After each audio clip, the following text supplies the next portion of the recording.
പുരാതന ഗ്രാമമായ പഴക്കന്നൂരിൽ അല്ലി എന്ന സുന്ദരിയായ യുവതി ജീവിച്ചിരുന്നു.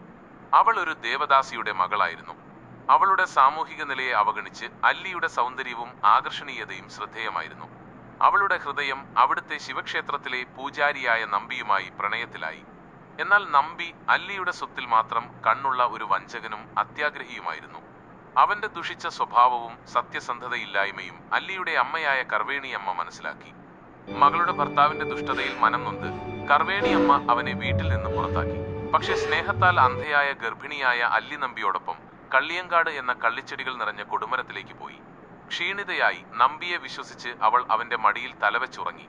ആ സമയത്താണ് നമ്പിയുടെ ദുഷ്ടത അതിന്റെ മൂർധന്യത്തിലെത്തിയത്. അവളുടെ സ്വർണ്ണാഭരണങ്ങൾ മോഷ്ടിക്കാൻ ആഗ്രഹിച്ച അവൻ ഒരു വലിയ പാറയെടുത്ത് അവളെ ക്രൂരമായി കൊലപ്പെടുത്തി.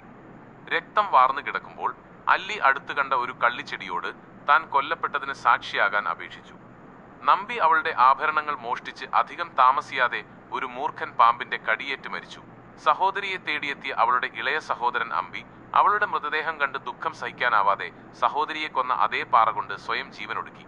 പക്ഷേ അല്ലിയുടെയും അമ്പിയുടെയും കഥ അവിടെ അവസാനിച്ചില്ല. അവരുടെ പ്രതികാരദാഹിയായ ആത്മാക്കൾ ഒരു ചോള രാജാവിന്റെ മക്കളായി നീലി, നീലൻ എന്നിങ്ങനെ പുനർജനിച്ചു. അവർ വളർന്നപ്പോൾ അവരുടെ ദുഷ്ട സ്വഭാവം പ്രകടമായി. അവർ രാത്രിയിൽ രാജ്യമെങ്ങും ചുറ്റി സഞ്ചരിച്ച് കന്നുകാലികളെ കൊന്ന് അവയുടെ രക്തം കുടിച്ച് ഭയവും മരണവും വിതറി. അല്ലിയുടെ വഞ്ചകനായിരുന്ന നമ്പി ആനന്ദൻ എന്ന വ്യാപാരിയായി പുനർജനിച്ചു.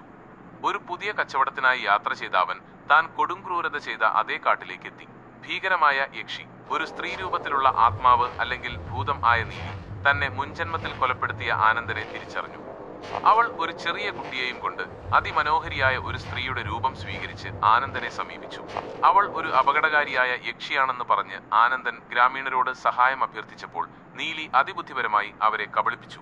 തന്റെ ഭർത്താവായ ആനന്ദൻ തങ്ങളെ ഉപേക്ഷിച്ചതാണെന്ന് പറഞ്ഞ് അവൾ കണ്ണീരോടെ അഭിനയിച്ചു. അവളുടെ കണ്ണീരിലും അഭിനയത്തിലും വിശ്വസിച്ച ഗ്രാമീണർ അവളെ സംരക്ഷിക്കാനും അവളോടൊപ്പം നിൽക്കാനും സത്യം ചെയ്തു. ആനന്ദന്റെ അപേക്ഷകൾ ആരും കേൾക്കാതെ നിസ്സഹായനായി ഒറ്റപ്പെട്ടു. അന്നത്തെ രാത്രിയിൽ നീലി അവളുടെ യഥാർത്ഥ ഭീകരമായ രൂപം വെളിപ്പെടുത്തി. അവൾ ആനന്ദനെ ആക്രമിച്ചു. ഒടുവിൽ തന്റെ പ്രതികാരം പൂർത്തിയാക്കി. പിറ്റേന്ന് രാവിലെ ഗ്രാമീണർ ആനന്ദനെ മരിച്ച നിലയിൽ കണ്ടപ്പോൾ അവർക്ക് അവരുടെ വലിയ തെറ്റ് മനസ്സിലായി. അവനോടൊപ്പം നിൽക്കാമെന്ന് നൽകിയ സത്യം പാലിക്കാൻ 70 പുരുഷന്മാരുടെ ഒരു സംഘം അഗ്നികുണ്ഡത്തിലിറങ്ങി അവനോടൊപ്പം മരിച്ചു. തന്റെയും സഹോദരന്റെയും മരണത്തിന് പ്രതികാരം ചെയ്ത നീലിയുടെ കോപം ശമിച്ചു തുടങ്ങി.